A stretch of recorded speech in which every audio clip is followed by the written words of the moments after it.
Ladies and gentlemen, in the deep labyrinth of the human psyche, there are forces that shape us, some that elevate us, and others that diminish our spirit. Today, I invite you to reflect not on the strangers outside, but on the shadows within and around us. There are certain kinds of people whose presence darkens rather than enlightens our path. To grow, we must learn not just to embrace the right company, but also to walk away from the wrong one. Here are 5 key types of individuals you must stay away from, not with hatred, but with understanding and necessary distance. The mask wearers, those who move through life concealed beneath layers of performance, are perhaps the most difficult to identify, and yet the most spiritually dangerous. Their deception is not always malicious. Often, it is born from fear, insecurity, or a desperate need for approval. But regardless of the motive, the effect remains the same. They create a false reality around themselves and, by extension, around you. In their presence, you find yourself adjusting, pretending, holding back, walking on eggshells. Because your authenticity, threatens their illusion. These people are experts in social camouflage. They know how to say the right things, wear the right expressions, and mirror the emotions expected of them.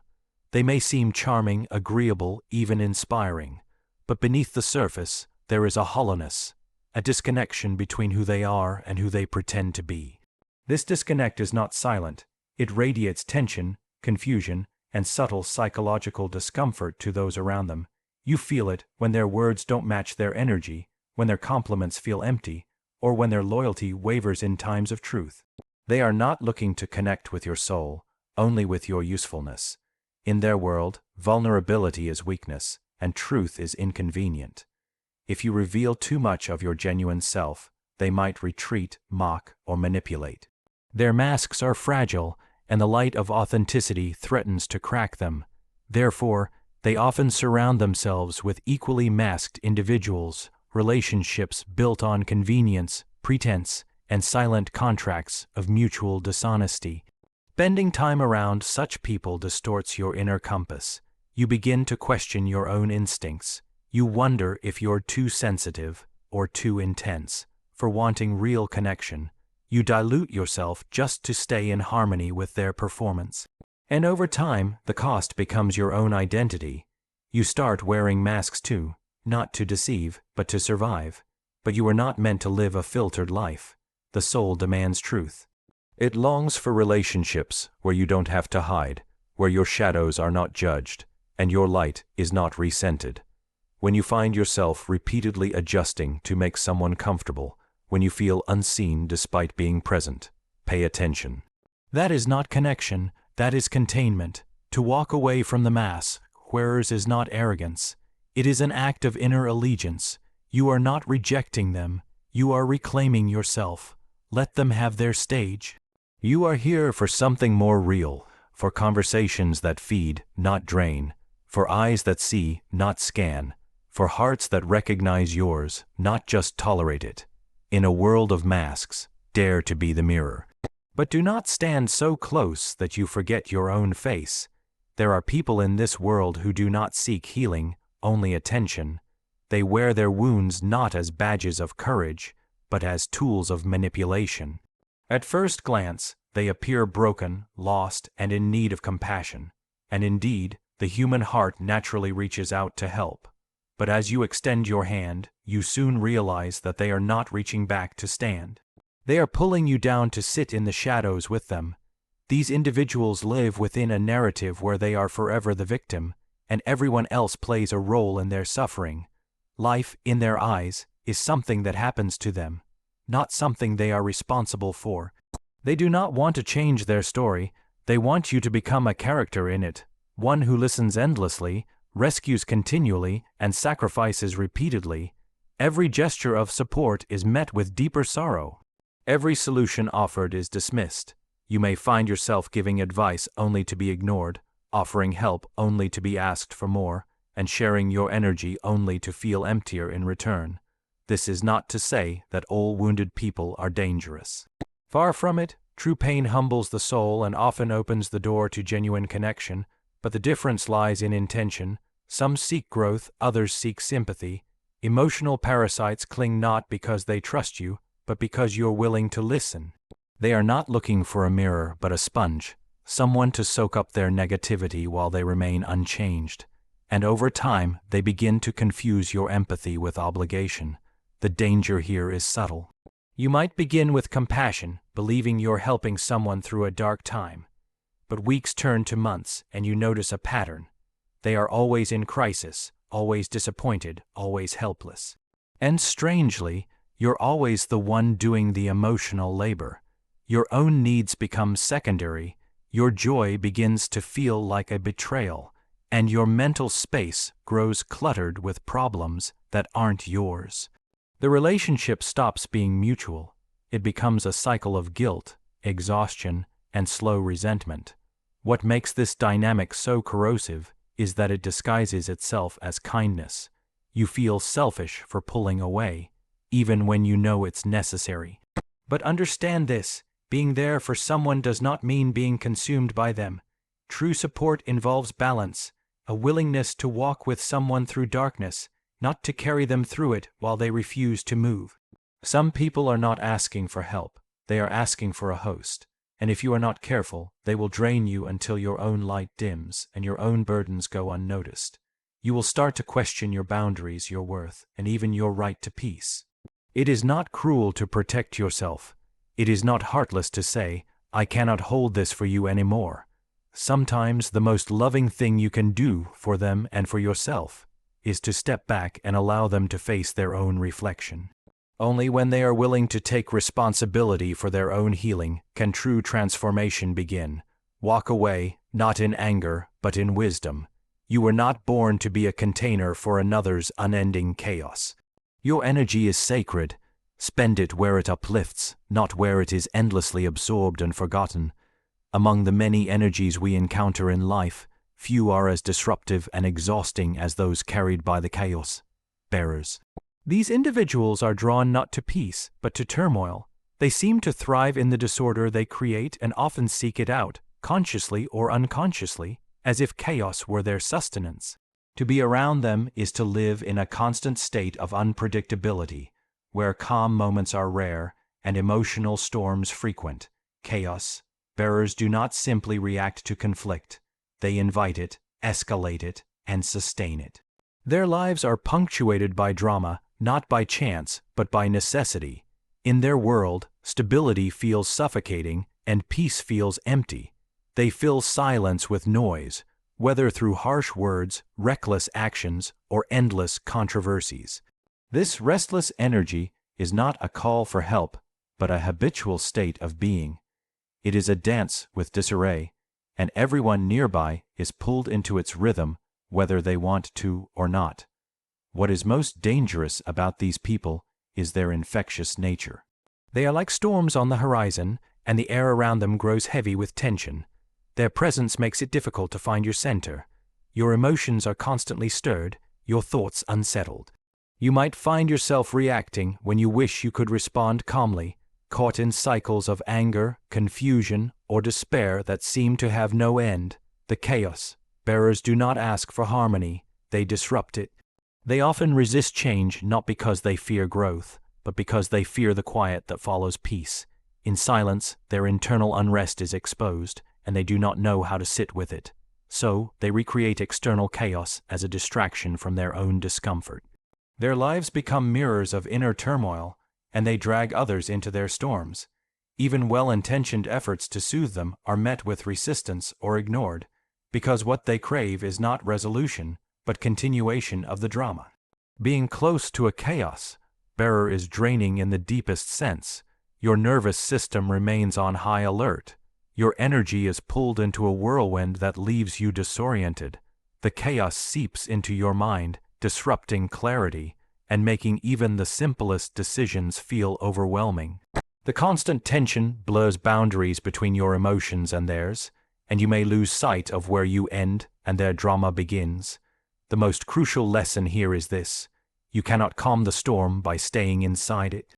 No amount of patience or effort will transform chaos into peace if the person at the center does not choose to step out of the tempest themselves. Your responsibility is not to be the eye of their storm. You must find the courage to step away, to reclaim your own calm and protect your own peace. Sometimes, walking away from a chaos bearer is the kindest thing you can do, not only for yourself, but for them as well.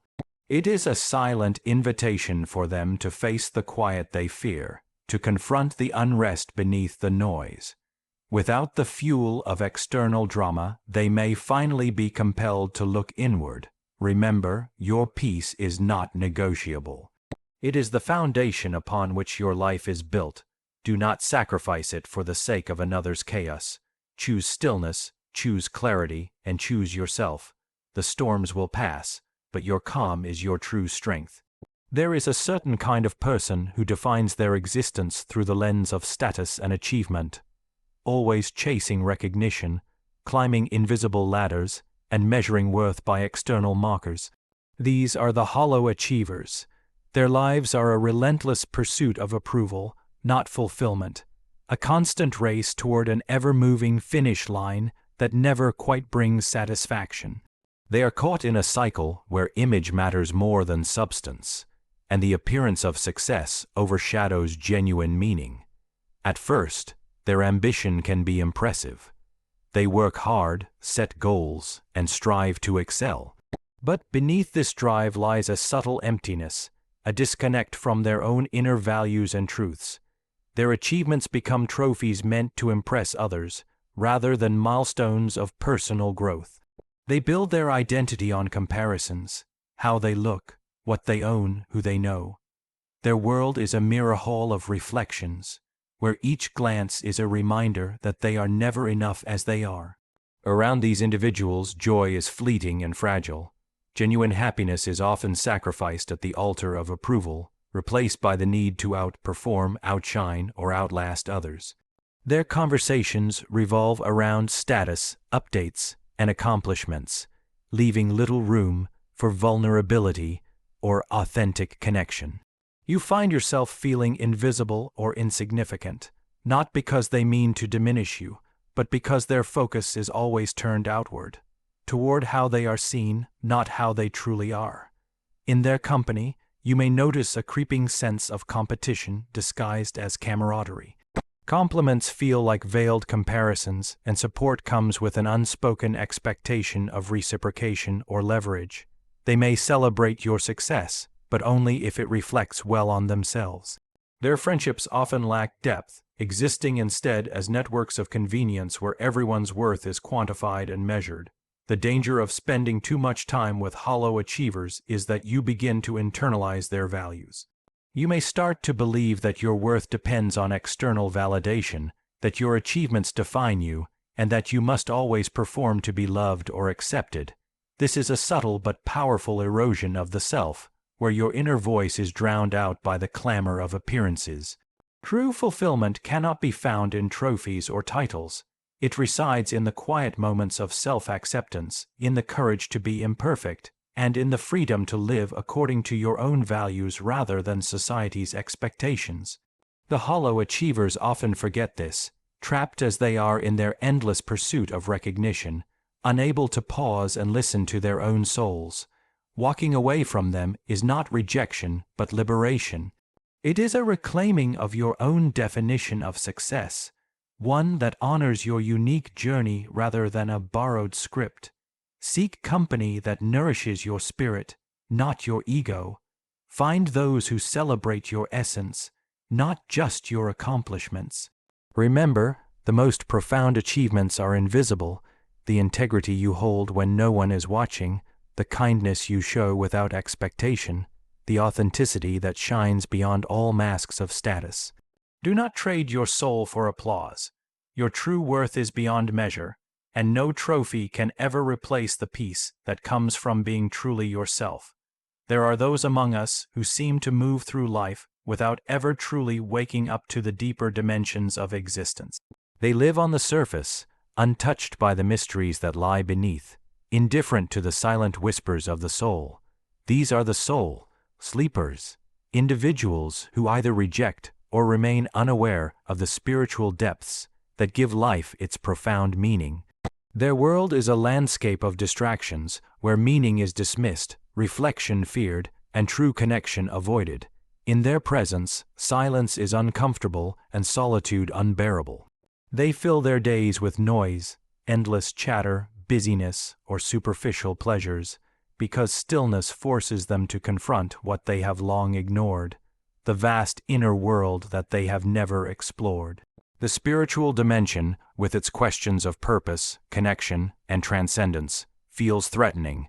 It calls for vulnerability and honesty, qualities they have buried beneath layers of cynicism or avoidance.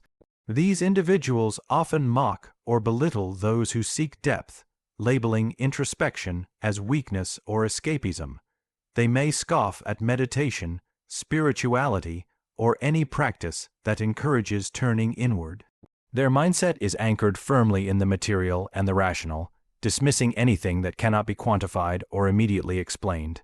While this world, you can be practical on the surface, it ultimately limits their capacity to experience true wholeness and connection. The danger of being close to soul sleepers lies in how their blindness can dull your own perception.